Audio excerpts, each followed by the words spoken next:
What will the Brannings do with Lauren? She's woken at Max's after a binge, and Kirsty says she recognises the signs of addiction and they need a doctor.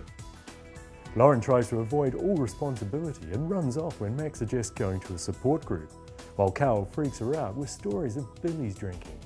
Tanya encourages Peter to visit Lauren and they arrange dinner, but Lucy shows up with Joey and a tormented Lauren hits the vodka, then later gets into a car with a stranger.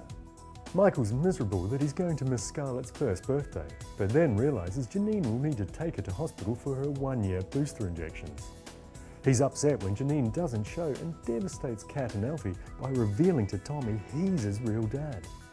Ian's in it up to his neck when Bianca reveals to Carol she wants to track down David, and he's forced to admit he found Derek's lockbox. Bianca calls a number she finds in it and talks to someone who knew Derek.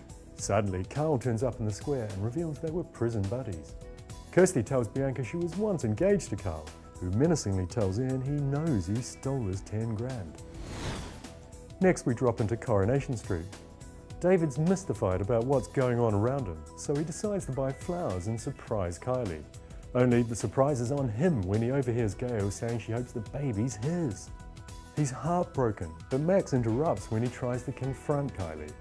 He spends the night on the sofa without explaining why, then disappears. Next day he goes for a walk and heads to a cliff, contemplating ending it all. But he chooses not to, instead heading to Nick's flat and trashing it. He plays the supportive brother when Nick and Leanne discover the damage, but what is he planning when he pockets the spare key for the new lock? Owen demands his surrogacy money back from Tina and threatens legal action.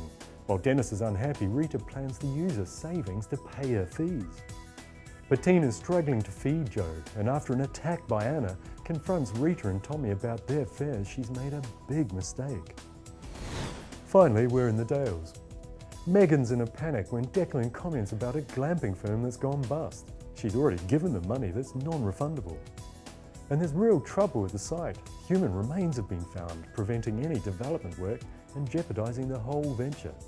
Declan decides to plough on without reporting the body, and he has to bribe the foreman. But when Katie learns what he's done, she says she's off to the police. He stops her, saying they'll be ruined, but Katie confides in Chaz, who then reveals his one-night stand with Charity. Katie swears revenge on Declan, and at the launch of the glamping site, she turns up dressed to kill and makes a big announcement. Jay offers her still hostile Nikhil 25% of the business as a peace offering, but he's insulted and storms out, much to Jenny's fury. And Rona lies again when she tells Paddy she started doing Pilates. It's really a support group. But when she can't face it, she has to cover her tracks again.